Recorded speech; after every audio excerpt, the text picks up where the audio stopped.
Thank you for tuning in to Zim News Beat TV with Robert Tapfumani. Mkumawe makadizini. Tiripo makadi. Ndiraiti na menemi. Ndofara Mr. Robert. Ndichikuruze gata urizeka kasi matoresa atanga tingoita tichita tichipa uko. Tichipa watamba uko nditika. Mushe. Anditi. You know it's first time to be on camera. Ayo, camera ina basa hii. Dama ndoti first time kuona hii mitaito Anditi. Kumba ndekupi Mkumawe? Kumba kwatogara kugweru. Kugweru. Yeah. Ndo makakurira. Ndo kwatikano zonogara but akatanga chikara kubulawayo. Tava kubulawayo ndaimodza panonzi paBenzing Fund kunotent. Then from there tabatazo enda kugweru. After mandaiti ndiye mdara ashaika we to move from Bulawayo tikaenda kugweru. Then we stayed in Gweru ndikanyora grade 6 grade 7 ndiri kugweru. Then nikazobva kugweru I went to high school kuSendandoni. Kumasvingo Gweru ndedzapa St. Paul's Primary. Then I went to Sendandoni kumasvingo. It's a Catholic school again. Then from there I had to come back in Gazenda by Ezekiel Good. This is where I wrote my upper 6, my A-levels. Then from there ndo ndikazopedza ipapo I had to go to South Africa. Anditi. Pane mamataura mba menyu muri wangani? Mba medu inini ndakazvarwa ndiri 1. Then mama ndobva azororwa nemwe murume. Then ndine sister. Have sister yangu nonzi Millicent. Anditi. Ndanzwa muchiti takazobva kubulawayo tienda kugweru. Mushure mekunge munhu wandaiti baba ashaika. Ndatsonzwisewa. Semati munhu wamaiti baba. It's because of the current issues that are arousing right now at the moment. And ndakunzwa ipapo kuti ndombe makatanga kuziva kuti asi baba wenyeri afa kana kuti to discover kuti hazi mdara wangu I had to discover it this year. Okay. After I had a problem nefamily yangu, I used to stay in South Africa ndo kwananda kugara.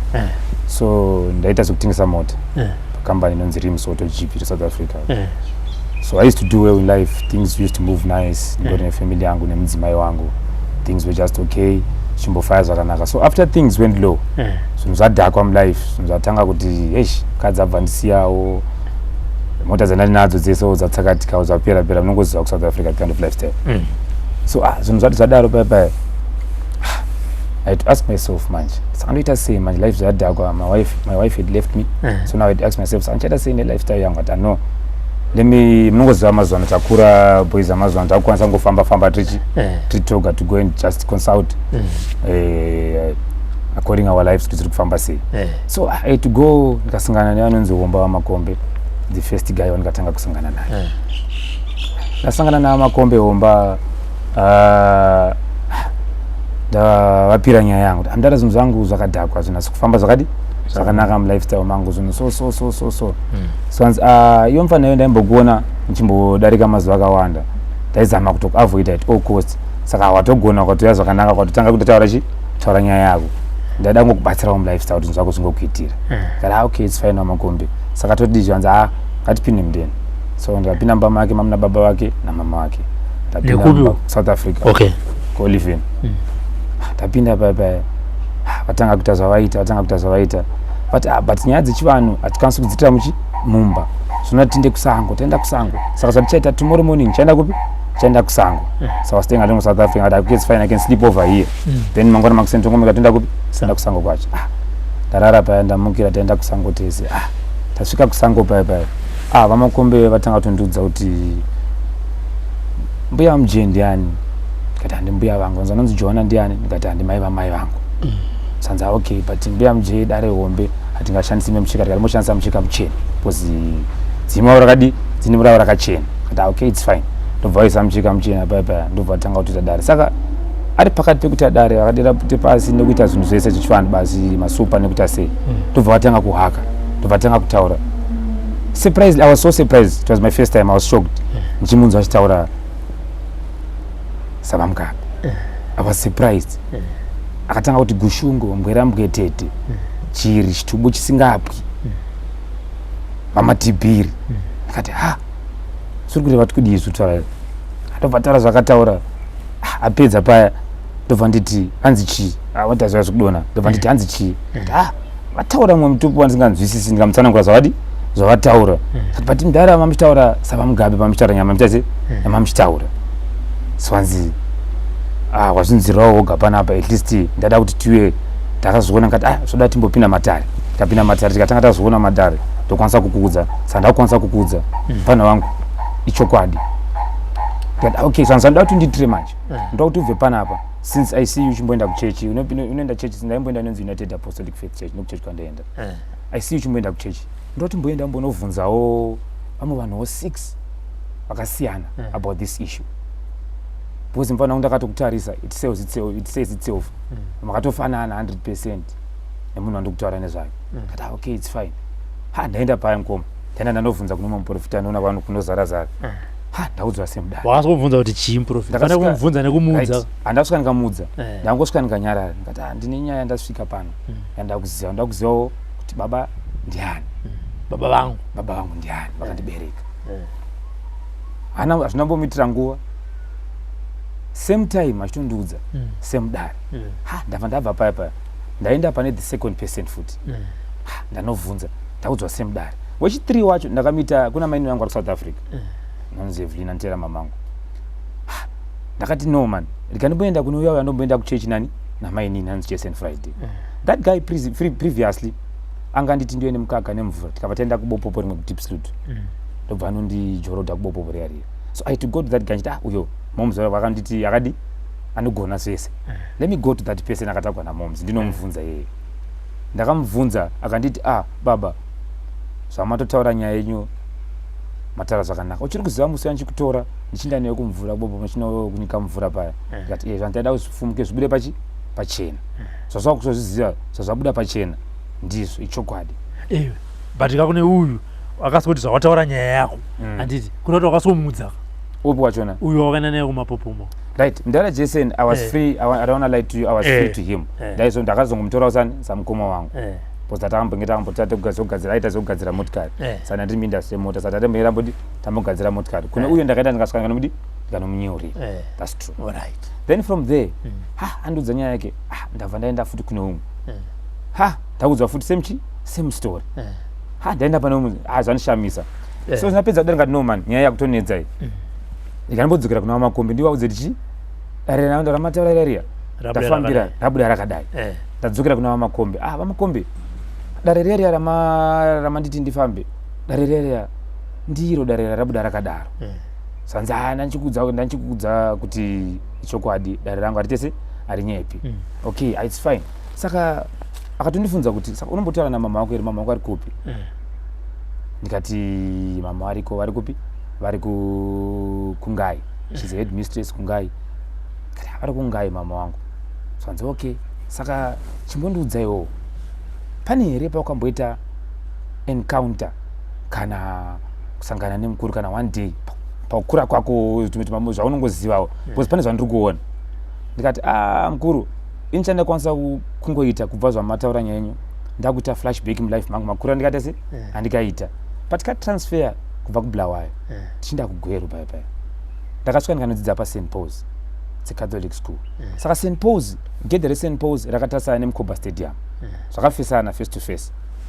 it was 2007 ndobva paitwa 21st birthday ndovanzi magrade 67 buda muno kuti minde muStadium saka that school is the nearest school pane maschools ose because ndio rakatotasana neMukobha Stadium saka tabuda tese tikabva nogara pafront ndanogara pafront paya ivo vakatogarawo pamberi pastage paya saka ndakazosurprise kamanje kuti 2008 futi ndagrade 7 21st yavo futi even if you check on records 21st yavo futi vakaicelebrata futi paMukobha Stadium for 2 consecutive years ndikati aiwa kuGweru kune stadium hombe inonzi Chapungu noiti Chapungu Stadium yaya iri kuAscot yaya she was supposed to go to Ascot kuChapungu Stadium wanocelebrata kuAscot Stadium birthday ravo kana kuchinja because vaimbochinja nchiziva inini vaichinja everywhere maposto avo ndanda kuti angu flashback yangu ndakuzibvunza ndiri one ndapedza kudaro ndobva ndamutsanangura ngati mukuru ini nzondishamisa kuti momzi she's a head mistress but vanoenda kuSwitzerland vanoenda kuFrance vangu yamudara vanoenda kunyika dzakasiyana siyana sondishamisa ndikamubvunza kuti vane vachimbonoita mameetings because mameetings emuZimbabwe akadaro vanofanira kuita nana permanent secretary kana minister weeducation of some sort kana achienda kune dzimwe nyika dzakasiyana siyana why is it only a school out of many schools in Zimbabwe ndiwo voga vanongoenda vachingodai I was surprised also ndakuita foot flashback mudhara wandakura nchinzi ndiye mudhara wangu it's over 30 years Mr. Robert Tafumane ever since that person passed away but my mother has never bothered herself to just take me to a graveside to just go and see no my son since now you have grown up ndembo driver chitoenda kubulawayo because avanga singafara kudriver so ndinenge driver motika ndingowa driver ndana kubulawayo but chitodaga na baluveve cemetery paya but why is it she never bothered kuti ndakura ne let me take my son ambonoonawo paguva rakarara baba vake okay miraipa ndobva ndadzokera paguva kufa kwakaita baba une makore mangani ezvizvi iko zvino ndine 30 years une 30 years yeah baba vari kunzi vakafa ine makore mangani ndine 5 years one 5 years saka mai ndokuzokudza kuti baba vako vakafa vakavigwa kuluveve cemetery alright okay so zvakandinetsa ndiri one ndikazvibvunza kuti but why is it all these years mama havasi kumbodai saka ndina tete vangu vari kugwera alright tichiri pana baba okay kuna baba vako ava vakafa uine 5 years waingonzi wanga uri 1 ndiwe first born imba mama vako okay saka vaikudza kuti iwe wakazvarwa uri 1 baba vako ndokufa vamwe vana vana nababa vavo thank you so much alright ndadaro paya manje ndina tete vari kugwera tete vangu vari kugwera paya ndavapirawo nyaya I was still in South Africa nditete pakai pakuti ndo azvanzi yamudhara wangu wandakura nchimbonzi ndechi akafa alright so now ndavabvunza nyaya zvakavashokawo zvakanzi augoya kunoko kana kugoya kunoko todi wakanoti chii ndakazovavinga manje kumbawo tete kugweyo tete tete ndasangana nenyaya yakati mudare pandaifamba wakasowati bvu nyaya yese saka tete zviri kundinetsa pakurarama tete zviri kundinetsa kuti ndikwanise kusurviva zvakanaka ndifocuse zvakanaka because dare rangu rofanira kufambe zvakanaka because ndinechingopembedza dzimu risiri kwani rekwangu and then things will never work for me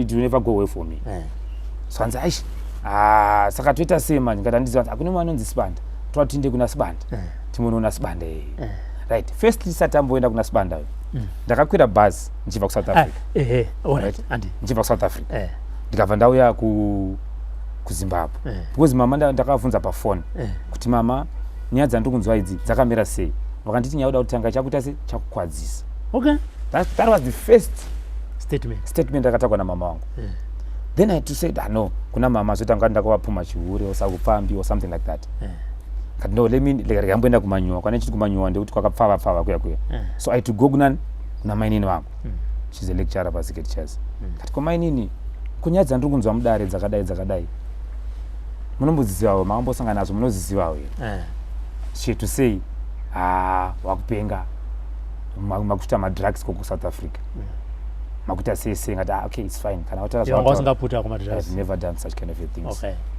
chandakwanisa ngosangana nacho idoro ndorandaimwa sterek and I quitted ndakuenda kuchechi ndapedza ngati no ndikwire chi bhazi ndiye kuno so that she can see me face to face vaone vanhu vese kuti handite sei handipengi saka ndakasvikira kumusha kwamama vangu vanobva kuzaka nonzi kwaBvukururu ndasvika kwaBvukururu paya ndaona gogo vati ndakanzwa kuti wabva kuSouth ngati svanzi hanzi hausunzwa zvakanaka vachizama kutaura pamene ndikuita sei I'm mentally ill I'm going insane after I've asked them what I've asked them kati okay it's fine saka muri kuti chii saka ine mwoyo mangu ndaingoti saka vari kuti kudii nebedzi racho ngavaribatsire then she said hatrai tinde kwaMuguduma kuna Makuseni kuna anonzi maigodi vanobatsira unodi unobatsirwa mukoma Robert takaenda paya nesister yangu nevamwe maina wangu my love tasvika panonzi pamba pamaigodi vacho vaya maigodi tagara vachitanga kubatsira paya so vakatanga kunamatira vachindudzawo nyaya yemukadzi wangu tatakaseparata sei kuti zvangu zvidhakwe sei where I went wrong nemukadzi wangu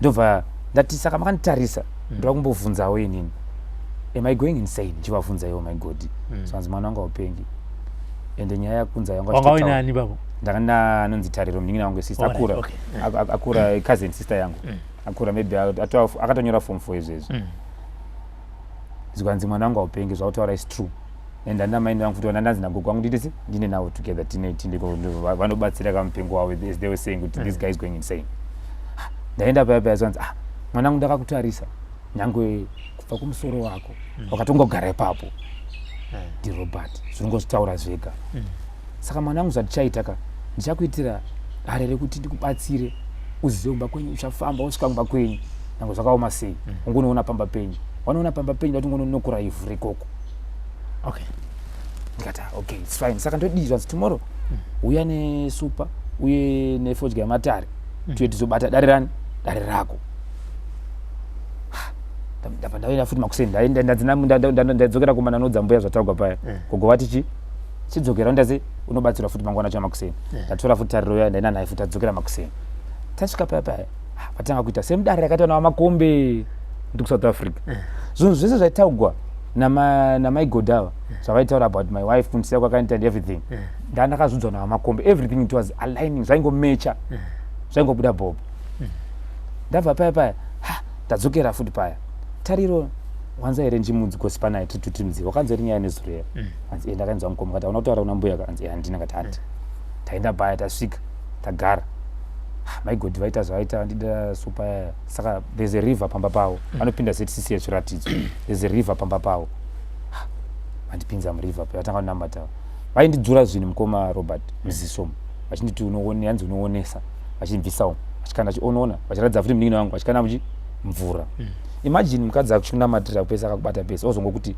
chimbosecha mubhurugwa mako and ndosecha home as having a tracksuit ndosecha mupocket mangu there's nothing then I had to go underneath my private parts pakabuda shinda bobby reshinda ired yanga iri mukati zvakandishamisa ndobva vataura zvavakataura paya saka mana wangu tapedza panapa ndoda kuti ubve panapa unogeza izvi nokwera jecha pamabvivana ndakagwadama kuti zvakati tichitachikaranga woenda kumba but nyaya ndakuudza dare ndiro mwana wangu ndoti kana zvazoita undichengeterawo vana vangu 2 saka zvakandishamisa kuti vane confidence kuti taura ndavachengetera vana vavo 2 mulife mangu pane zvichaita or something like that I don't know and okay it's fine mama ndanza zvataura asi kana wasvika kumba unokusvika ngononyara yezifu nothing ever happened unongona udza kuti handabetserwa ndanzi ndigeze nemunamato iyi izvi zvichazigeza zvichaita kuti usvike pa10 penyu so I had to leave kuzaka kavana enda kugwanda nemufriend yangu anonzi Victor Sandebanda ane mining accessories ane madetector kutsvaka gold so ndaimbobesa tamining ndambodzokera ikoko ngati mboenda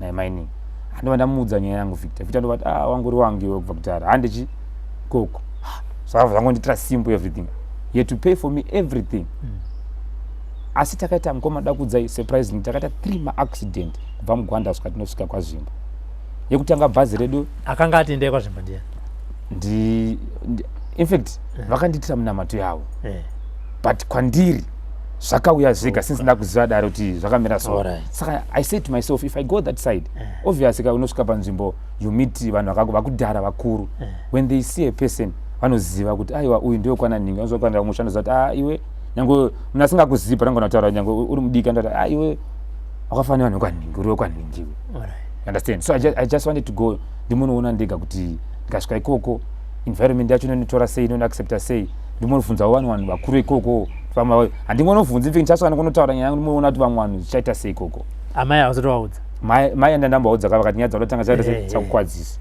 avatete vekubaba vekugweru ndanambowataurira futi hausati wadzokera kwavari handisati adzokera kwavari right ndaenda kwazvimba paya ndasvika in fact ndisati ndasvika mukoma I want to explain the accidents because dzinotocontributawo ndemama factors unotoona kuti noma nditorwiswa panapa bhazi rabuda mugwanda tabinda pashangani paya aminotireva webhazi ridada kuvhateka truck iri kwakuya oncoming rimwe bhazi akatadza kucontrola ndanagara kumasure mukoma imagine ndasimuka pasiti pane musikana akagara paside ngada sisi munenge matikure mundakure uyamugare pai pasi ndimire nini ndiwa ndavasiva agara naVictor paya ndiwa ndanomira kumasure nekumasure kusati kwandikana ndikanomira kunomira kumasure webhazi kuya ndobva bhazi ranorova truck andakukwara ndobva maglazi acheka vana kumasure ndobva raputika mavhiri ndikamira ipapo vanhu vakambodambora mabhazi vadambosiya bhazi roro then driver ndovasimudzira jeni tambitirisi futi anobva ratanga futi kuda kuita mastairi zvakandishamisa tasvika kumba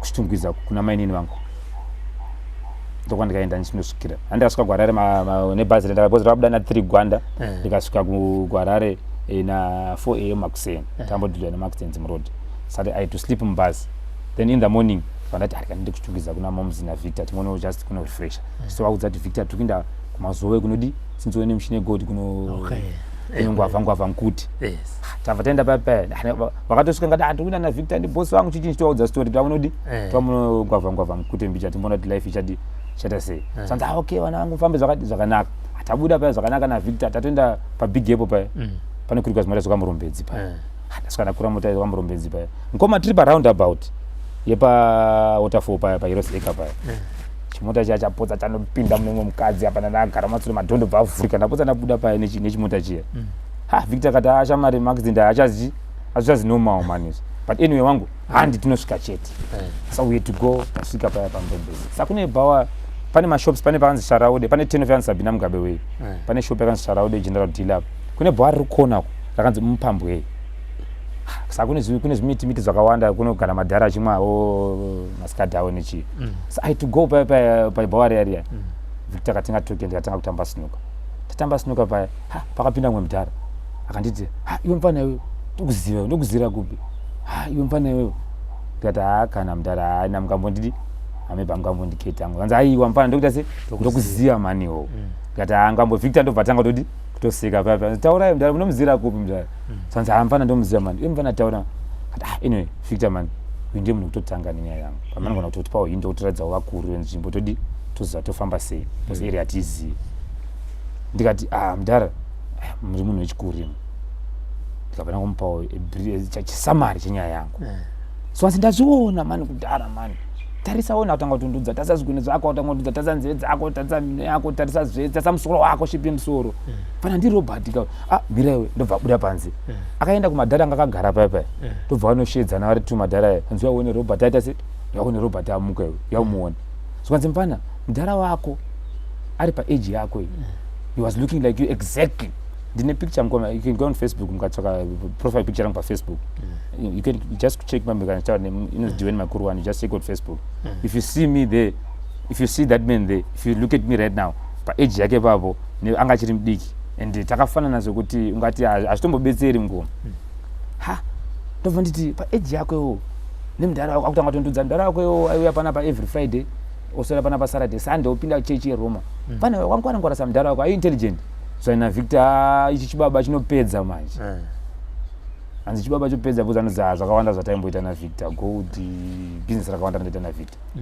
hanzi chibaba manje chopedza masports ichi so hanzi sure here so hanzi ayo mudhara wako akambouya so akatibatsira parufu 2 akungondudzawo history mararamira itachi kwakusenga chanzi munhu nyaya dzawafambira so ayo ndada kutonzi mudhara wako so story mana narration aitaura that means surprised anambondikumbira ana skadi anga vasingatomboti doro rangu aitozvimira doro rawo but they were surprised pane zvavakaona ndikabva ndautakuudzwa gate wanzi anoona gate rekutanga iri haupindi nawo indi naro unoona gate rekuseru kune magate ndikabva ndasvika paya ngapinda darika negate rekutanga zvanzi hapa kufambika nevanhu unogona kufamba netsoka ndatofamba paya ndichitaura hangu nebute rangu chazva ndataura ndatendera ndaenda kuseri kuyakuya ndasvika ngononokora mavhu pagedhe paya dzoka futi nekuseri panze pegedhe paya ndadzoka futi ndabuda ndakuya kugedhe rechituzombe ndangosanganawo ilaki ameno security chobuda achitovhurawo zigedhe reseri iri chitoona driveway yakanaka paving chitoona mapine trees akadi akanaka papa okay it's fine please ndatoradzawo padeni ndaona imba yeteching ndaona chikicheni chekuswa chakudhara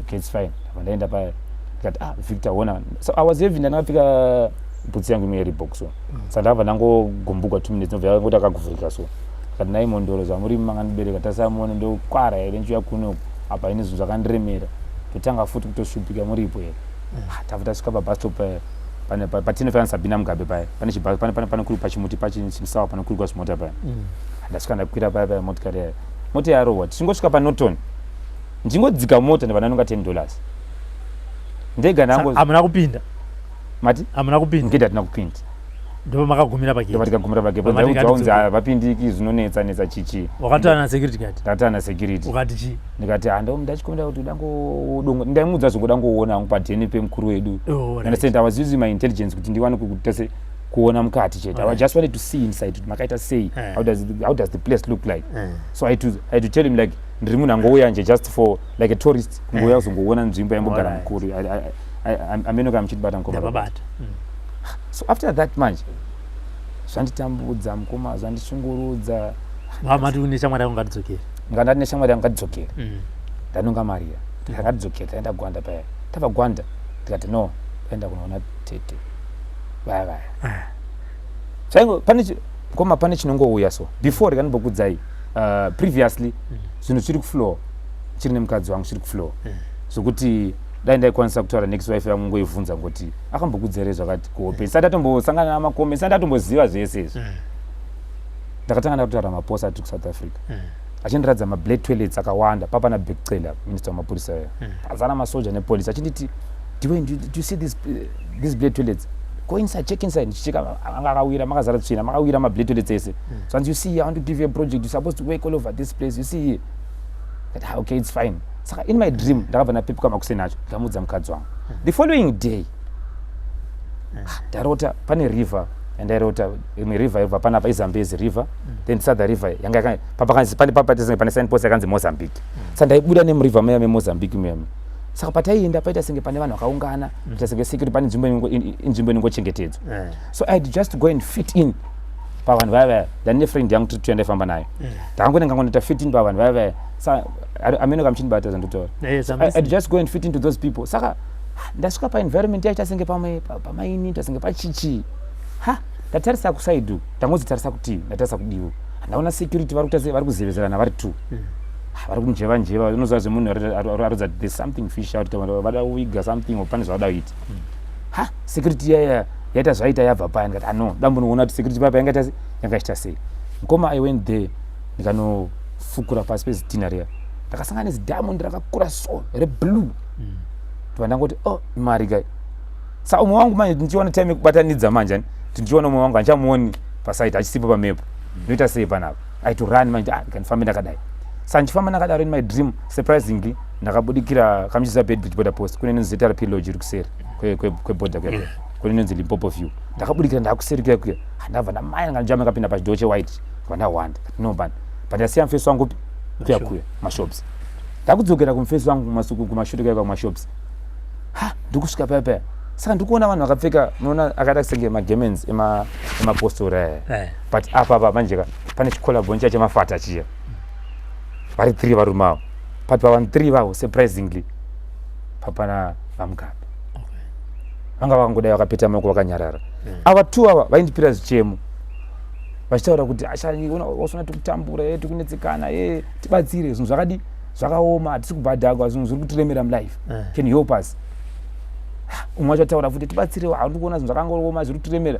so mukuru wanga vangonyarara vakanyarara it was my first time kusangana navo kuhope ndisati ndakutomboziva nyaya idzi now I meet him kakawandisa vachitaura kakawanda ndobva ndotaura kwandiri kuti ndingoenda kwakati ndobva ndatoenda kwazvimba ipo paya ndozvichitaura kwandiri saka ndovaona kuhope a lot of times kakawanda sometimes anongogara vangangodai vangonditarisa saka zvichindiremera ndiri one apa maparents angu they are not coming up twandiudze nyaya yacho vanongonditi like I said kuna mama vakatanga chimodzi nyaya yoda kutanga chakukwadzisa then second thing vakati you're on drugs saka ndisamisa ngati aya pandichasangana mukoma Robert yakumanei I believe kuti vane ma-psychiatric doctor vanoziva akawanda firstly vanombononditora vonosanganisa kana na-psychiatric doctor ombondiongora brain dzangu kuti dziri straightforward because before ndisati vadi ndavabvunza nyaya iyi maparents angu because kana ndikangoudzwa kunzi this guy is okay saka it means kuti nyaya yangu ka there's something charwanzika anyway let's leave it like that vandaenda kugweri kuna tete wangu ndasvika paya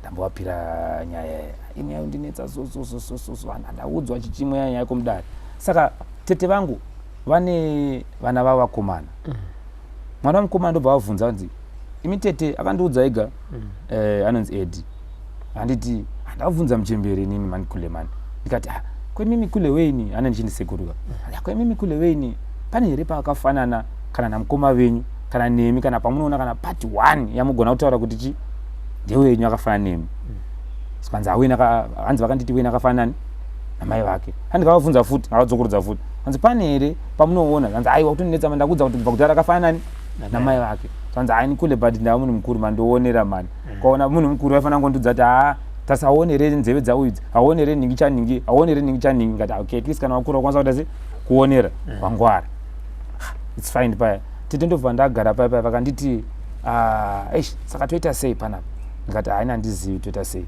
so hanzi because ndakagadzirira guva ramudhara rababa vako ndikati ko makugadzira izvezvi guva ramudhara wangu pese apa nekuti ndazokubvunza inyaya idzi makundiudza vatana nechindeveri hanzi sasvika liigodhi vachirati rari rigomba rakawira but mamuripo kanguva yese namuchembere nguva yese mosvika rite gomba rakadaro anyway ikatisiyane nenyaya idzi swanzi ngafika ligoti ngalilungisa njani lapani ituneka baba ngati okay inchandoda itai kuti bozi ndine dare randikaudzwa ndikafamba swanzi kwatora mai vako wadziti wasvike kuko kwayo kune muyo wakafa mawani kati okay it's fine saka imimi modi kuti mama vauye kunoko vauye tinde tinoona pakadi pamuti makagadzira pacho tinoona pauye pacho swanzi umama kuti ulala pahambe kona au explain shona anzi mama kuti ulala pahambe kona vamuchele kuti ubaba kuwena kulo muntu wamvusayo so ingafika lapha kuzoba lenkinga musibata zvira kuti kwanzi iwo baba wako mama wako kuti baba wako pawakafamba wakaudza baba wako pane munhu akavaita se akavamutsa saka pakasvika papa zvinhu zvinotanga kutodhaka ndikavana ndiri ndoga ndakabva ndakoti moyo mangu utaura natita taura natita anti ikoni ndenjani indekoni ndobvati hai siyana nazvowo chichimwe indanzisiyana nazvo andiri mwana natete ngava ndanyarara tapinda mumba saka tete vakashedza mwe mudhara wechikuru mudhara wechikuru akabva yapamba pedu that guy is a former police officer he served mapurisa for so many years he's retired ndobva auya akati hambona nguri sei intoitunzonzi the guy is going insane ndatoshamsika ndichitanga kuona changa totaura nekuti no man story dzedzi dzaiudzwa ndidzenema kuti aiwa kwangu mudhara wangu ndechichisikwa jirawo kunzi pandosvika panzvimbo if I want to share my issues nemunhu chero one there's no one who's going to listen to me because anechingoti mukomana ndase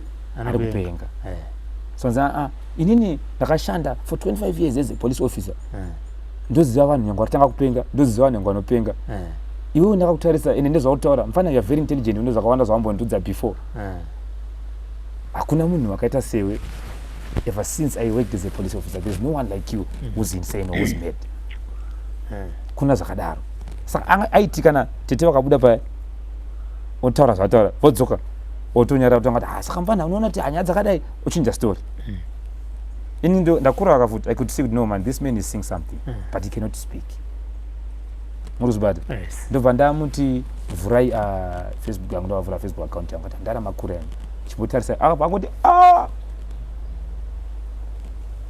vanhu vakaita seya vakavana just for my photos izvezvi mukaenda paprofile picture yangu pafacebook pangu if you check on Instagram you'll be surprised mukanditarisa motarisa picture iroro hamunotongoona kuti ngati mungatofunga ndini futi ipapo picture iroro ndozva zvakaita mudhara ari mbiri saka zvakandinetsa papa nchinza zvavari kuti tete akati handine umwe mudhara anonzi Sibanda ari kutibatsirako anopinda mugodhi hande timbonomuona tasvika papa natete kuna Sibanda tete ati anzi handiye uyauya mwana wabhudhi vangu andaiti ari kuSouth Africa ainzi akupenga ari kuti vamugabe ndi baba vake uri kinzwa mudhara saka pane here chabuda chanchanamatigwa chabuda ipapo chanchabatsigwa ipapo hapasisina ka because obvious munhu his judgment yako atova neanswer kudhara sandangoti sevanhu vakuru you should respect munyarara you follow procedure because ndaigara pamba pani ndaigara pamba pavo I'd keep quiet tedzera maprocedures avataura ndapuwa mvura yaweya chipinda mudheni paya ndakangogeza ka one first day pandakambonge ndakamboudzwa futi ikoko havana pane dzimwe tsanango dzavakazokupa right inzwa I'm still going that side sorry to cut yeah I'm going that side ikoko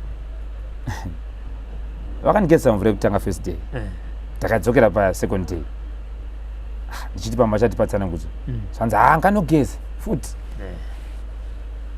ndaenda paya ndinogeza muzukuru wangu akati kwewe vanodingotaura nyaya yakawani kana vangu achiona akadare uya edhuya uya vanofanga kule madii mazodii kwamaenda uko ashama ndasvika paya murume angosvika akadi angoti chauya mangwana aringoti mangwana sanzi koni achingoti mangwana kana ari munhu anomweya anoonaka anofanira kubva atongokuudza nyaya kuti kawani ngoti bhani kati kwese kwandofamba ndongonzi bha nyaya zvanzi anyway atakandisiyana nenyaya dzenyu kule aitai nyaya dzenyu kandati okay it's fine tadzokera musi wechi3 makamboona kupi dare rekuti takagwadama pasi munhu anditakuvhunza kutete vangu kunzi mutupo uri pabirthday wake ndichi tete voti ndidhoti ndiwoyo ndotosumuka paya kunzi handinoona wanza zvataurwa paya saka kune dzimwe nyaya dzakabuda mudare dzakawanda dzekuti maybe she might know she's trying to cover up something also saka zvakandinetsa zvakandichungurudza kati saka what am I going to do apa ndatotambigwa ndatambigwai taenda kumba paya kwaita chitatu kumba kwa moms kwatete koya vanopinda FM unoziva zvezvo kuti Wednesday chitatu kunopinda machechi kumba zvezvo kwaita chitatu padeni kwaya mamudhara anonzi vagumba anopinda FM gweru mukoba atanga kunamatira paya paya vatanga kuti Mwari ngazvibude pachena vachitaura vachinamata munhu wese achizvinzwa ngazvibude pachena ushe ngazvibude pachena Mwari achinamata achiratidza kushamisika ndobva nditarisa kati Mwari vachadi vachafamba newe ndozvandataurirwa neshoko hanzi ndichafamba newe ndangomutadza ngatanga kuseka hanzi ndichafamba newe usatya ndinewe kusvika wadi wasvika kati okay it's fine muzukuru wangu yaedi hanzi kule zvizvo yachinzi zvibude pachena vaya zvachitauka paya paya kuti handiziva muzukuru iwo ndiwo unoziva nyaya dzakule dzakati dzavakakutsanangura supposed to explain better ndiwe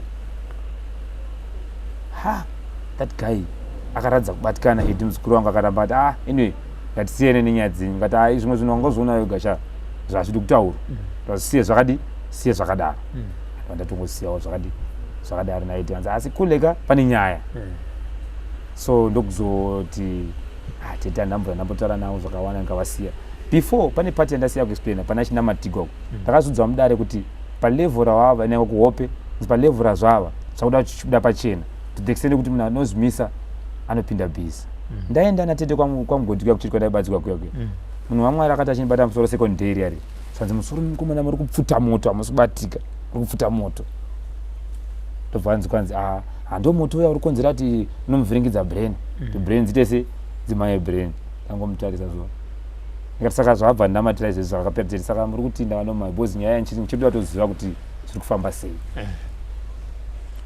munyenyu ari tugi andobva atiti angonyarara andobva machimbira angonyarara so I had to just ask for some funds kuti ndingobuda ndiende kuBedbridge nditange kuita indobhilivha kuti inini just ndoita seruva mukoma ndakadona ndakambozviita mulife ndikadona saka I believe in myself that I can still start again nyange ndisina support kana ndisina mari yemunhu nyange ndichandoda mukoma ndoda kuti vana vangu vazive kwatobva nekwatinoenda ndizivewo dzinza rangu andika vana vangu vazive chokwadi kuti ndivanani ndokwanisa kuenda kumberi nelife handide mari yevanhu kuti maybe ndoda mari pamezana chatunga kana mari kuna Robert Junior handisida mari from anyone maoko aya ndikushanda mukoma I believe you can see kuti kwatika kwese mo ndikushanda kwese kumukoma maoko angu ndikushanda mukoma I can work nyange ukatasa profile yangu pa Instagram ndaitengesa mota I used to do well in life kwanza kutengera motikari yangu I used to have also 3 cars in life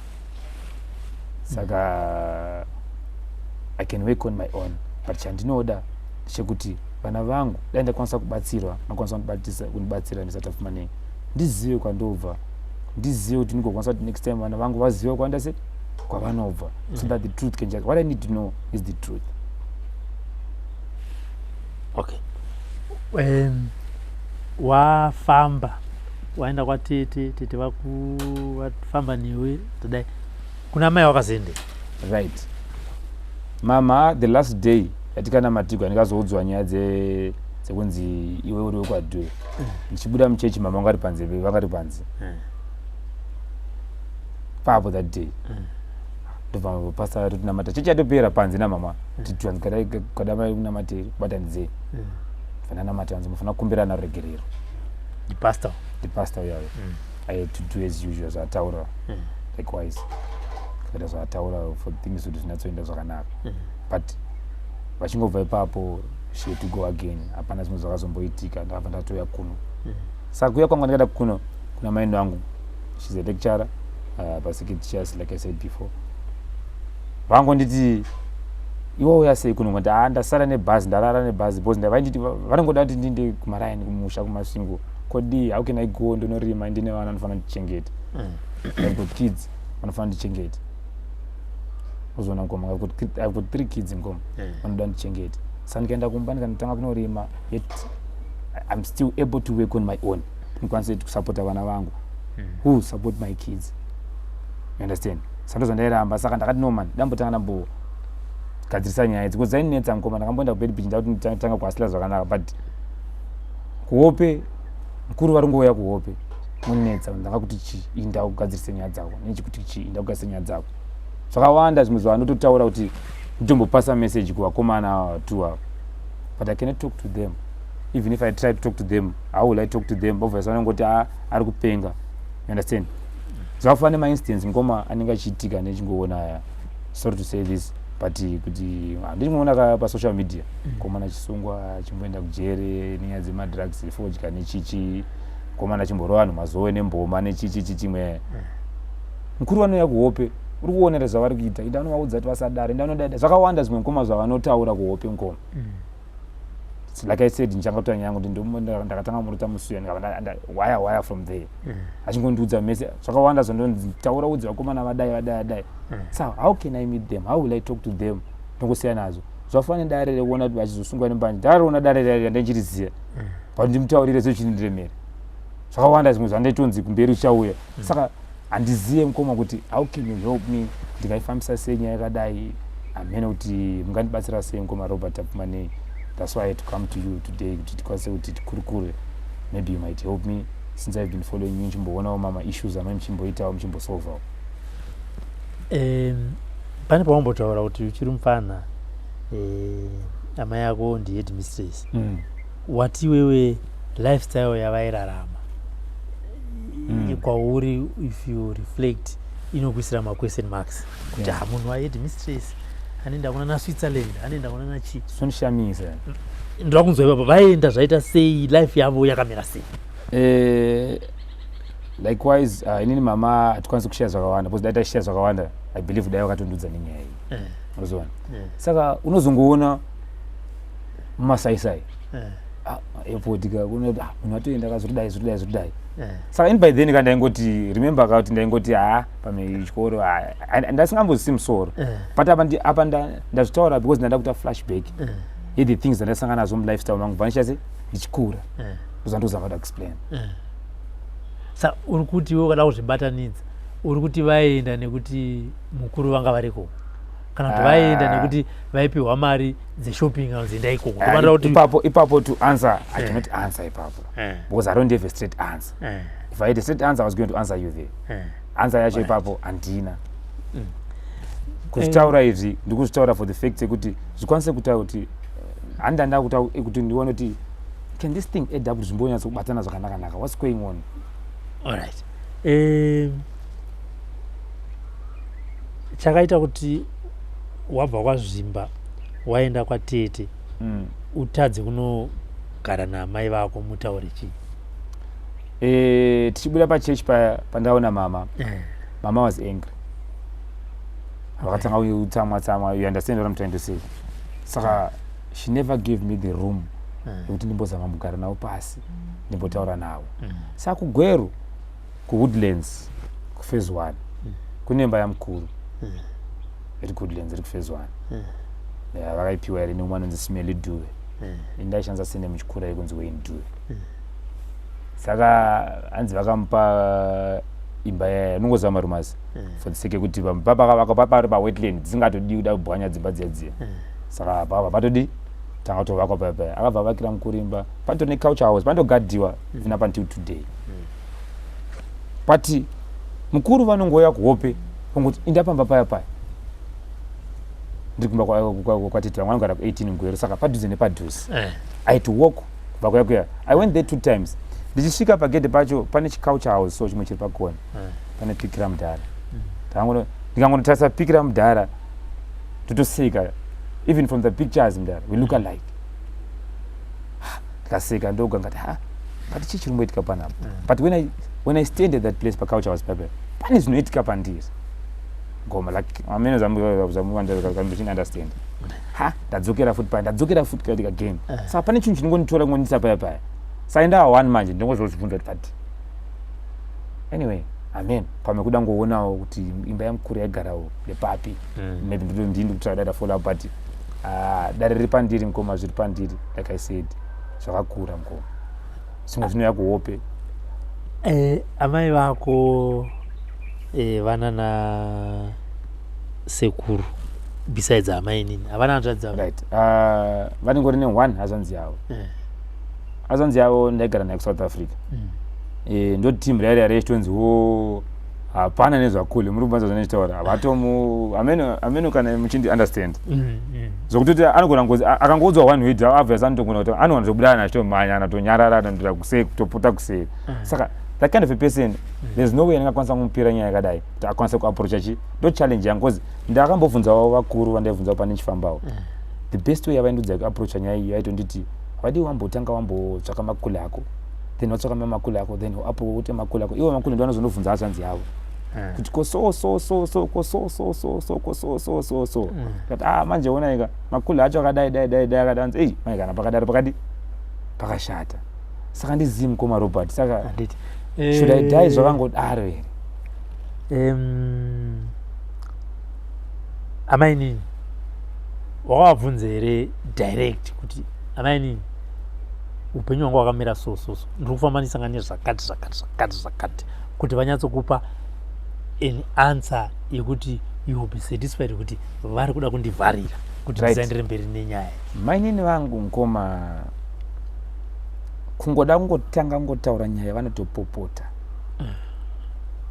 unopenga wakazona kupi sangu ikuri vakaonera kupi wamugabe zvakawanda vatotanga topopota tisende kuti ani uri pamba pemunhu mukoma there's no way you can continue that conversation nachikupindira such kind of a way unotonyarara nhasi makuseni kundizoya kunoku uende kwamugabe koko bcause nachivaudza chitupa changu chakarasika ndanotora chitupa sana chitaura navo achinipa mapepa uende kwamugabe koko uende kwenyu kwamugabe asi utsvake mai vako vamwe ikoko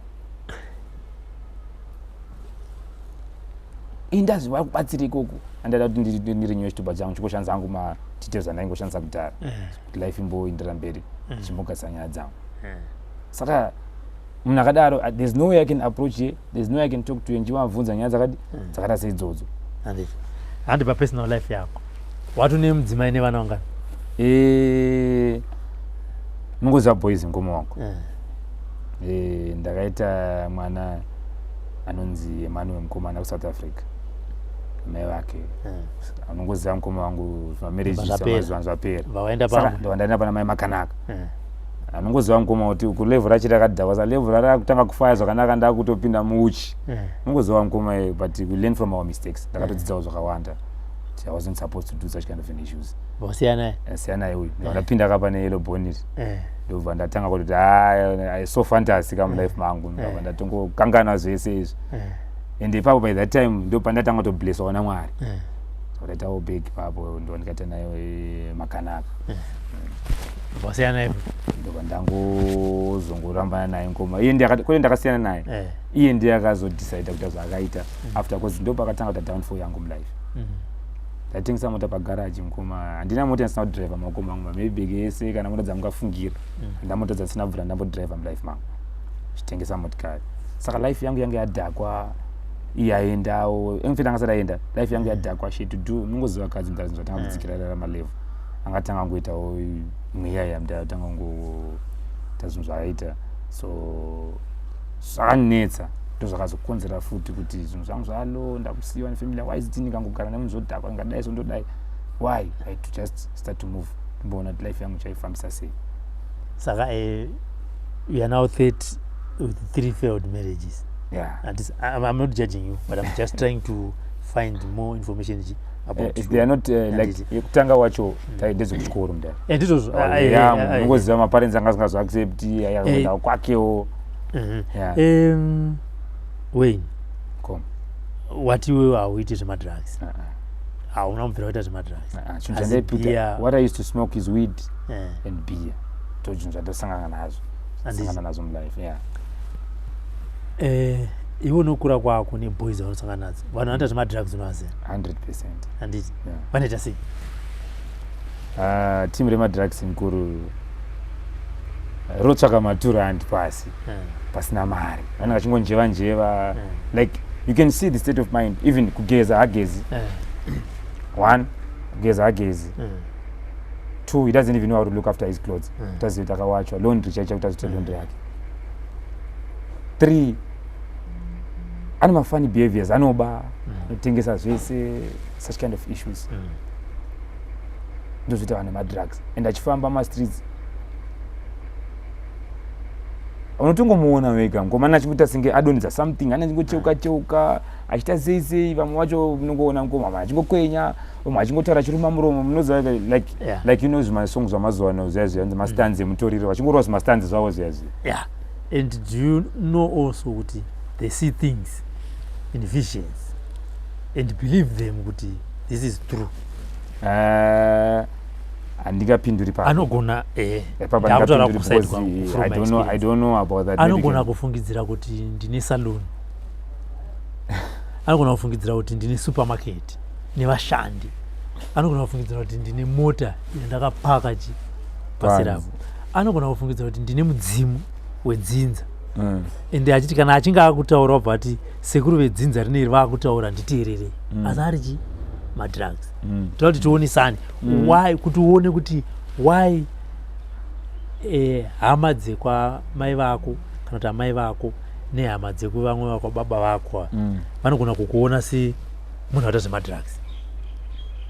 Andikupanzwisisa osapa vaenda kubvunza kuti iwe unoita zvemadrugs here, so that ipapo family yangu nyangwe kwa mudaro kana kakurira like I said before, they've never said kuti kwanzi ndikuita zvemadrugs.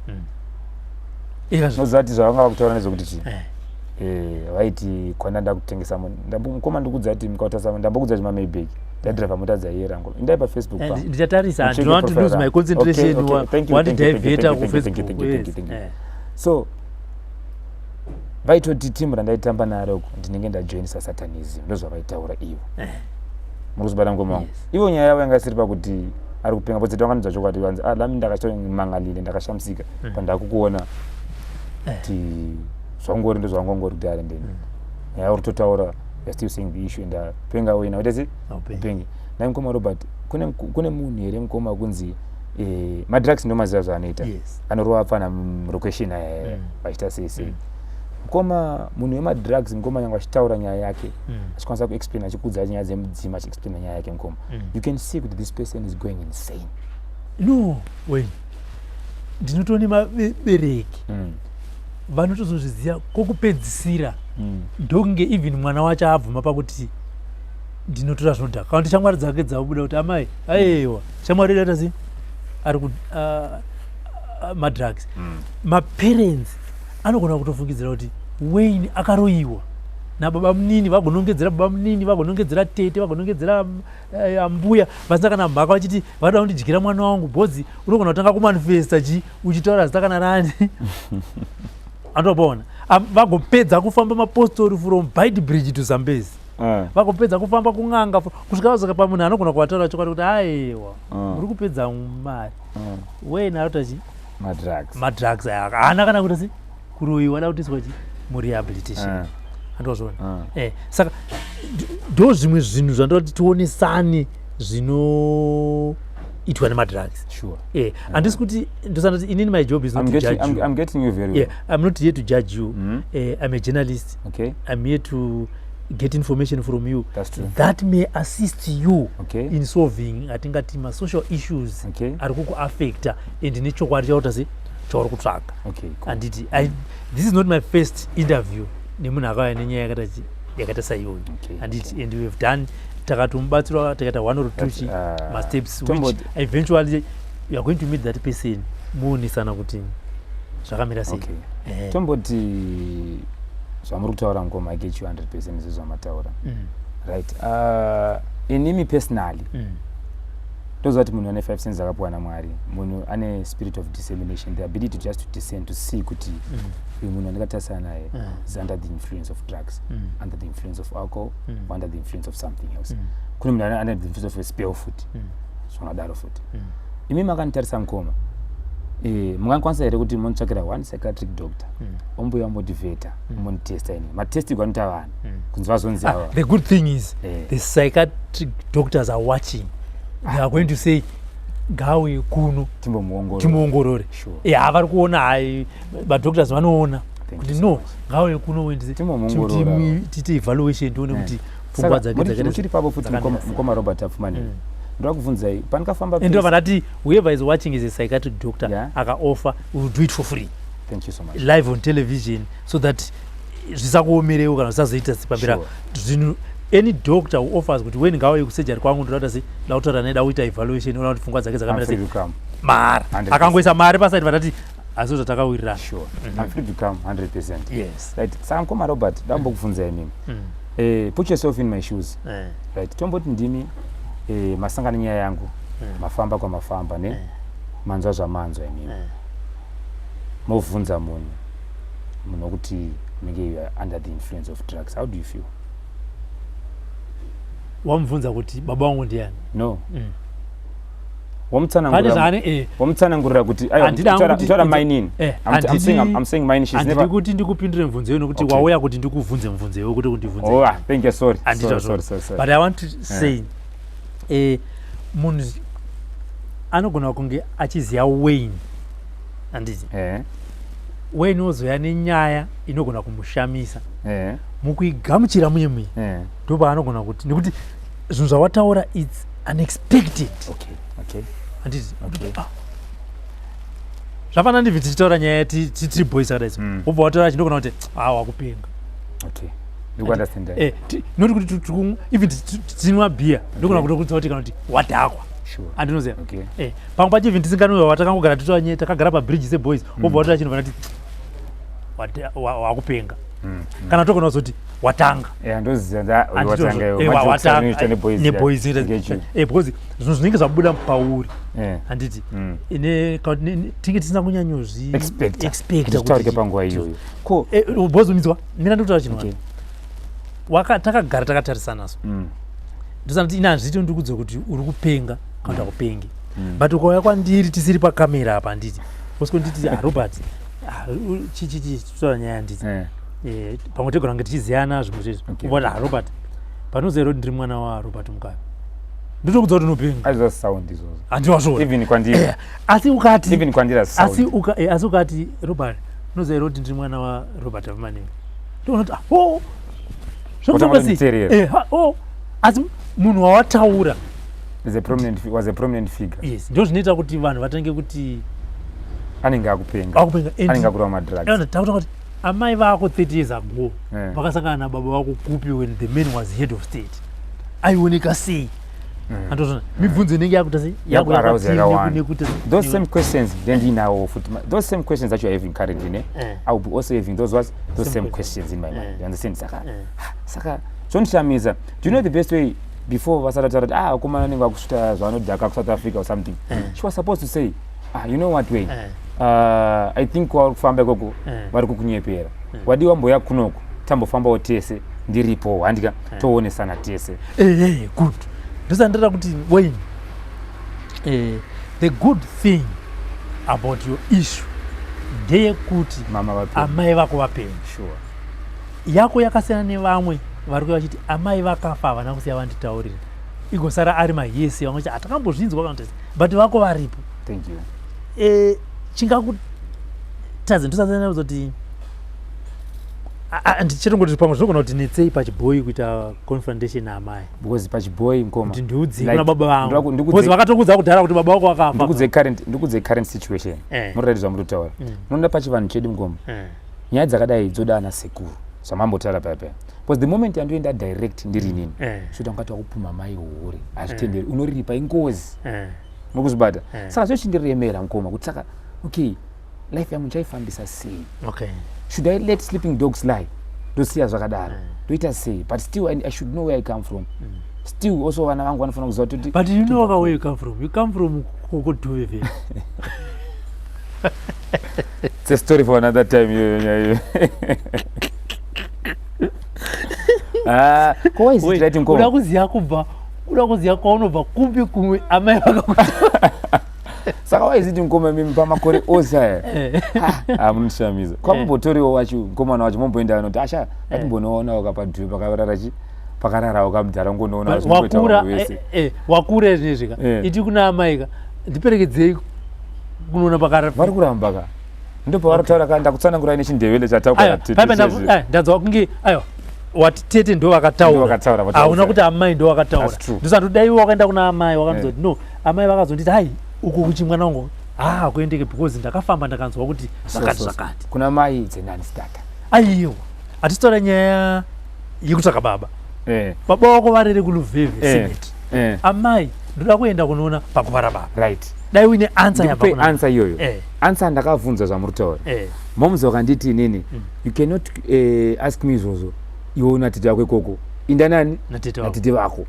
ndati ko tete kone mcheme tete ndokuzondiudza ndakamuti uya kuno nesura zvikanzi right thank you for asking again hanzi natete musi wavaino handaudza rarimbori gomba pandikanetsa nyaya iyi vakada kutanga vanogadzirisa kuti pauye vaoneke pamwe vaone kundivhara o pamwe tete ndovakakuvhara nenyaya yegomba right havanondivhara because unoziva zvinhu zvatisina maanswers nakoma robert afufanire anonzi maassumptions hatisati ane answer zvavafanira court techiti not guilty until proven what guilty murikuzibata saka ipapo apa techinoona kuti okay saka tete apa zvavari kutaura kuti ndamubvunza kuti ngauye azondibatsira kuzoisa matombo ava apa ndandambovaudza ndichibva gore ndichina kubulawayo iwo vaiti vari mubulawayo mava kati handikuya ikoko tizokudi tizoisa matombo aya sinzi wena runetsa nenyaya iyi momuzi ndobva vati ndatobuda mubulawayo handisipo tete vasvika ndikati saka makadi kuvabvunza imavafondera maudza vati ndakatobuda mubulawayo vakatondisendera mari yekuti nditogadzirisa ipapo vakati ndatoenda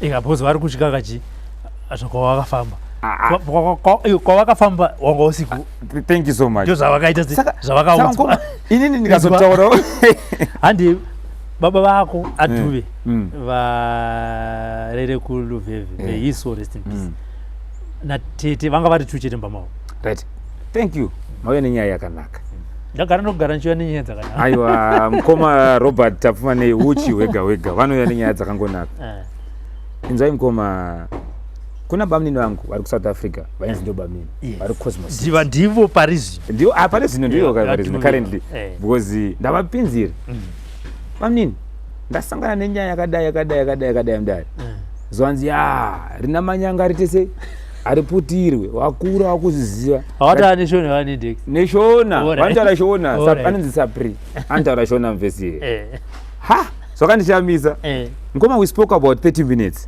pafoni pawhatsapp call zvikanzi iwe unofunga kuti 21 years dzese ndiri kuno kusouth africa handidi kugara kuzimbabwe hereni ndikati mukoma koindaa ngoma ndaa mudara koindaa zvanzi mufana wangu pane nyaya dzakawanda ndakada kusimudza musoro pakashayika mukoma wangu ndada kusimudza musoro ndati ndinzo nyaya dzacho because vakafa zvisingadi singanzwisiki nekaaccident here ndikangoudza mastories pane zvandikangounzwa zvakangowanda vafa gore 2001 February ainzi Ferdinand Dube inino zvikanzi saka ndane 21 years kutoti vana vangu ikoko vanotofungidzira ndatoti ndamboona vapana vangu ndiye mudhara hadi kuya ikoko mudzi auye tichazobhadhira mati yatomutora ikotoya kuno zvanzi it's over 21 years ngadi kuya ikoko nenyaya ichi nenyaya yeyi wakutoziziva saka zvakanaka seizvezvi zvandototaura zvakanaka saka ndibaba mnini saka vari tu vakomana natete zela 1 anodai ndara story yachona chete kuti haisiyo story in the meantime is a story party saka zvakandishamisa zvese izvi ndakuvhunzawo ini ndakutarisa board mapictures mudari munhu ainzi Ferdinand wacho magiant momuzizi giant matiti wangose mazigiant ndangotarisa wachibhodi changu ichi inini ndanyangwe ndikambosangana nesilver ndarama ngoma pamwe ndaifanira kuti kukura kakuita semunyela kuti tingofanana mafeatures ka anofanira kungowanikwawo 1 or 2 resemblance ndandangozivhunzawo inenge isavheya nokutora ndiri 1 ndakuzivhunza ndiri 1 panofanira kungowa nemaresemblance ka ekuti mukoma Robert mino yavo nemino yavo ini zvakada kufanana murikuona kati zvakafanana panofanira kuva nemaresemblance akadaro saka ndo pane issue yedu patiri patasvika nhasi right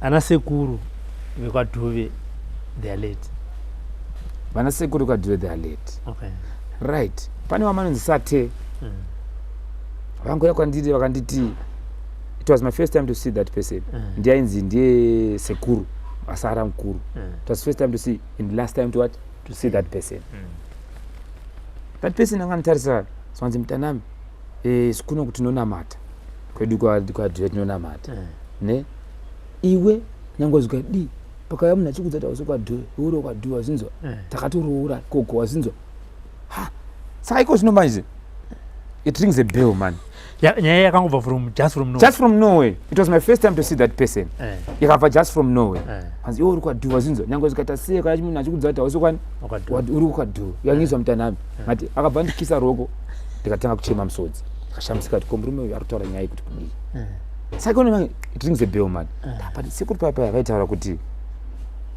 iwo pakaya munhu achitaura zvakati zvaimbobva nepo where was it emanating from, where was it coming from? And wait besides zvauri kutaura zvokuti une ma-doubts nababa vako the late, une ma-issues vanogona kufungidzira kuti nababa vako vamwewo the late, hauna ma-grudges namai vako? No. Family kwamai vako? No. Inini andagrudge namama vangu. Why ndikubvunza this question?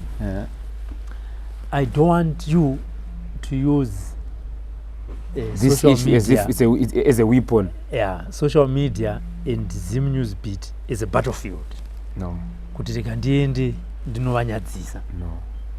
You get my point? No. Ndosaka ndatanga. Ndoda kuti okay. Wauya kunoku, it should be a foundation yema issues aunofungidzira kuti ari kunyatsoitika mulife mako in real life. Thank you. Because internet doesn't forget. Right. We want to sit here kuti vana vako one day they will say it then started pavakaenda apa, like what happened when you went to Makombe. I was not there. Anditi you are referring koko. Saka ndoda kuzoti vana vako one day they will also refer to this program. Okay. In a positive way. Right. Not yekuti yakatanga kubuda vanotasa pasi. Thank you. You get my point? I get you 100%. At 30 years you are now a decision maker. Une vana 3. Singaiti. Anditi zvinhu zvatiri kugarira panapa ndezve future yevana vako. Sure. Not yako iwewe. Sure. Anditi saka ndoda kuti uchipindura mubvunzo iwewe you should put that in mind.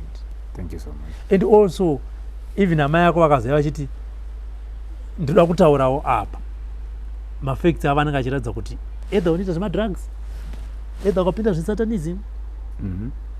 When West comes to the West, you may also demand DNA nababa munini vako duve vari kuSouth Africa. Ndakatozviita ndichiri kuSouth Africa. Ndichitokudza bamunini kuno it's cheap. Ne? Handidi kuwesta time yevabereki kana kuwesta time yedare. Ndichienda kuZimbabwe ne ndinopuma machembere angu ofichi nyaya yakadaika serious allegations. Yes. Anozona. Saka bamunini maditi angozvita tiri kuno. Aingojamba ndiri busy ndiri kuCosmo ndiri busy asingabatiki achitiza. So ini ndakati kasi pamba vamufondera vakamudza kuti kwangoita izvozvo kasi kama handizivi. I don't know if you understand what I'm trying to say. Yes. Pamba vamufondera vakamudza kuti kwangoita izvozvo chete. Mawani. Because pane dzimwe nyaya. Dzokorora. Wati mama vakamufonera. Aiwa handina kudaro. Ndati pamba vangonanga vakamufonera because haana kuzombobatika. Alright. Uyana ndichimufonera every time asingabatiki kwete kubatika kusabatika pafoni aibatika pafoni otokupindura but ndiko kwakati apa chigara about it's a 20 minutes drive. Nyaya yekambonetitsa kuna tete kuti onai tete mati ndinopenga inini way mati ndinoita zvemadrugs inini way mati ndakajoina satanism inini way. Thank you so much. Asi ndiri kuti handisi wedzinza rekwenyu, handisi mwana wehanzvadzi yenyu. Imimi nehanzvadzi yenyu mune ropa rimwe chete. Kureva kuti imimi ropa riri pamuri rehanzvadzi yenyu rinogona kunge riri pandiri handiri kuma-DNA. Right. Ndakataura natete issue yoyo. Unoziva mukoma ma-issues akadai mukoma ne.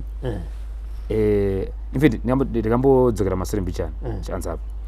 Right, tomboti pandikaenda. So tomboti mukoma Robert afumanei. Sorry handifana kubvunza mibvunzo but ndiri ngoda ngoti tingoonesana tichienda mberi as a brother mchingonipawo help as a brother also. Tomboti zvinhu zvangu zvadhakwa semadhakura andikuita azazvaita ndafamba inini.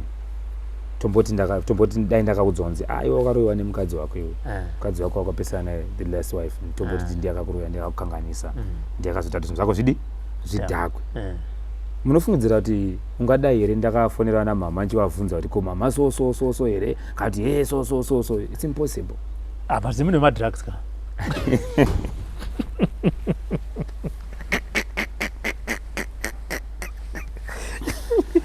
kuseka zvedu kuti chi conversation iendere mberi hatisi kuti pafa mutawe yazouraya munhu but you know I know kuti also unosununguka to share much more. At least the moment I laugh, the moment munongozivawo. So zvinondinetsa kuti ndaizombobvunza nyaya dzamudhara sei indadai ndakaudzwa nedare kunzi iwe mukadzi wakakakuroya kana so ndasikambofi ndakazobvunza nyaya dzakadai. I was supposed to focus andika tomboti ndakaudzwa nzi wakasiya wakanganisirwa zvinhu zvako handi nesoso nemukadzi wako. I was going to focus nenyaya dzangu. I wasn't even going to bother my mom kutombofondera ndoti hey moms ndanzwa so no. I'm doing this because of nchiri papo futi zvechiuya futi mupfungwa hanzi zvakawanda zvinouya mupfungwa pateta kutaura tafesana nekamera. Musi wa16 December 2024 ndandabushiri ndandisati atombosangana namakumi pandikarota zeza ndanchikudzai ndandisati ndasangana namakumi. Musi wa16 December 2024 kune EGC iri papolokwane ebva kuJoburg. Saka aisuza ndani naye mfeso yakabva kuti asha hanchaendi kuJoburg hanchaendi kumesini ndakugumira mupolokwane. So I had to sleep up ngatozoona transport bakuseni. So Sunday ini ngoma ndofarira kunamata ngoma. Sakatonyanya ngoma kuti kwatondoona ndiri panguva dzangu church hatete pachinhu chedu. Saka ndangoti no man ndanzwa pachirirarira apa iSunday nasi let me just go to church ndinotaura nedenga. Ndakasvika muchechi muya ndagara muchechi mabushiri muya. Saka musi uyo iye mukuru anga akagara akanyarira paiprofita rimwe timu rake turi anomutevera yabushiri ndovaipa sermon neteaching vachinamatira vanhu kubatsira vanhu. Murume uyo akangosumudza umwe muSouth African akati do you have a friend from Zimbabwe? So I don't have a friend from Zimbabwe. Ndobvanzi my brother stand up kuchiri wainini ndandasumuka kanzi where do you come from?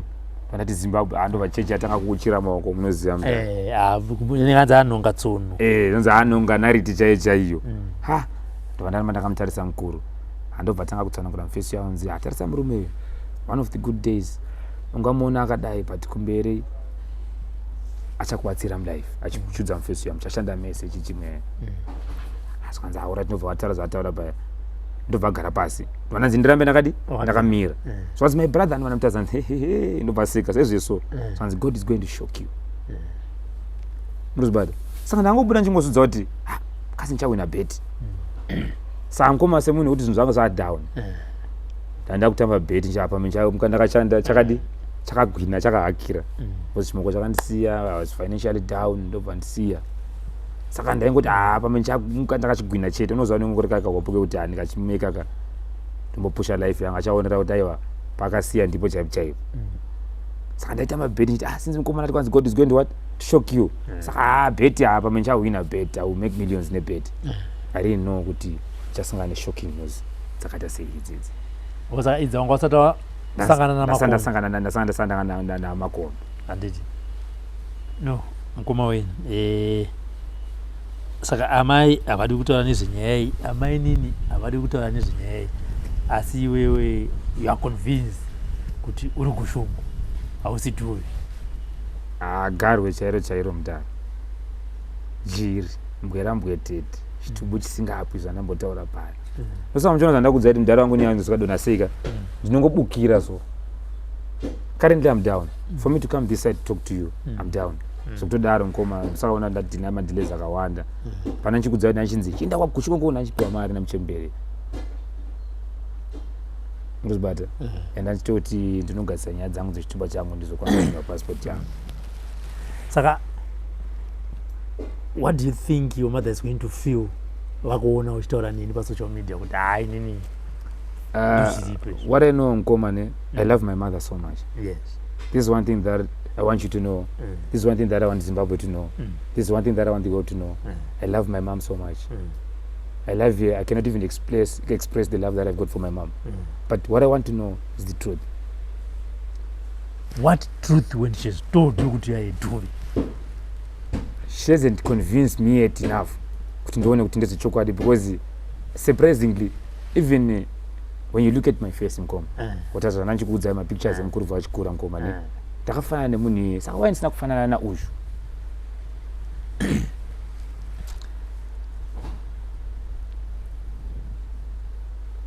But it's not in kwakamu life kunzi ufana baba wepa next door kakana nemumwe munhu asiri baba wepa next door. Munhu ausotambotere munhu asiko kumborisa kuti ndandichiti ndi Robert. Aiwa, but Mkoma pane mafananiro handi Ngoma munhu yeka anenge achiona from afar. Pane panozosvika apa padhuze neni Mkoma, you can see no aziriye munhu yaya. Alright. Ndo panozoti nanchikufananidzira mani anenge achiti hey ari kuri ani, then the moment anozochoka achikuona padhuze nanchikufananidzira, then that person passes. Alright, but as we conclude Wayne, toda kuti uzotaura naTete, handi Tete vanoziva pakarara hanzvadzi yavo kuLuveve, uvaconvince vagona kurataridza ipapo, ugozotaurawo naamai uvaconvince vanogona kuratidza pakarara chii, pakarara Mudhara. But kuna mama it's a non-starter ipapo. Aiwa, since she has already told uri kutaura neni, okay, you can't say no. Ndoda kuti uzonditi ndakaenda ndataura nemi, vakati no, totangira ipapo. Ndakaenda kuna Tete ndakavati now is the time. Ndauda kunoona chi Tete avaramborambi, Tete kuinda neni ukoka avarambi. The issue, Mr. Robert Afumane, is not to go and see. Alright, ngatibvise Tete. Toda kuti tuende kuna amai, unoti amai ndoda kuti ndoda kunoona pakarara Mudhara. Toda kunzwa answer yavo gore rino richipera. Hatisa kunzwa zvakataurwa kuna Tete. Iwewe nekuti unobva wada kuti nekuti ndoda kuti vana vangu vazukuru vaone pakarara sekuru vavo. Ko madi Mkoma Robert Afumane handizivi, handingakuenderi mberi, ndimi kubasa kwenyu, chibasa ichi manga chimaster ichi. Amene kuti apana here maway amungandibatsira nayo handingatora nayo DNA iri peaceful. Because I'm not fighting against you. You know the moment you know tanga bati una machimberani. Ayo, uda unotorwa DNA nani? Baba mnini vari South Africa. Tete ndo vari kuGweru. Bamwe baba mnini wati Mkoma Tonde, can you make me meet with him? That one is not a problem. I think kuti from there I believe kuti mamuni mkuru Mkoma, you are much older than me. Kusangana na Mkoma Tonde, kusangana na Mkoma Tonde, it's a phone call. Ndine hama yako bana, muenda zi, munusangana. Yati kana muri hama, motaurana, muita zi, muonesana kuti ndufamba nechi nenzira yoyi. But ndoda kuti ndive clear, and I also want to be honest with you. Handidi kuti uite nama issues na amai weyauza fighter pa social media. Amai vangave muroi, amai vangave chii, amai vangave chii. The fact yekuti vakatotakura 9 months, it's enough, and we need to give you that respect. Thank you. That's why. But I know kuti wazouya nekuda kwenhoroondo yawatitsanangurira yezvawafamba uchisangana nazvo, asi hazvisi kugamuchirika ikoko. Handiti apa tinoda kushandisa platform ino kuti kana ndichipenga amai, ngatiti ABCD, mozoti handi takambokudza kuti unopenga, takaenda kwakati zvakanonzi urudhuve, takaenda kwakati zvakanzi urudhuve, takaenda kumadhini ukanzi urudhuve. Handiti so that iwewe kana wakutaura namai vako unovakumbira regero kuti amai ndakaita sei, thank you, ndakaenda kusocial media ndakakusvibisai, asi shuviro yangu yanga ida kuti tisvike patasvika nhasi. Thank you. Kana zvakazobudawo uchinzi amen. Munotangira chi? Tangira ipapo. Tangira ipapo. So what is your last message to your mother? I know she's going to watch this. I know hama dzeko mai vako na mai nini, they are also going to watch this program. What is your message to your mother? Firstly, message you cascading to your relatives as well. What I want to tell my mom is, I love you so much, and I will always love you. And I don't want this issue to make us have that kind of a confrontation. I wish if she could understand where I'm coming from and where it's coming from. I believe, and I think also, ndogara ndatokumbira regerero in advance. Vagara ndiregerera kana ndatadza, vagara vandiregererawo kana pane pandakakanganisira. But semwana ndada kuzivawo kwandiri kubva, ndizivewo kwandiri kuenda. But one thing, I'm all doing this out of love. It's not a war. I love my mom so much.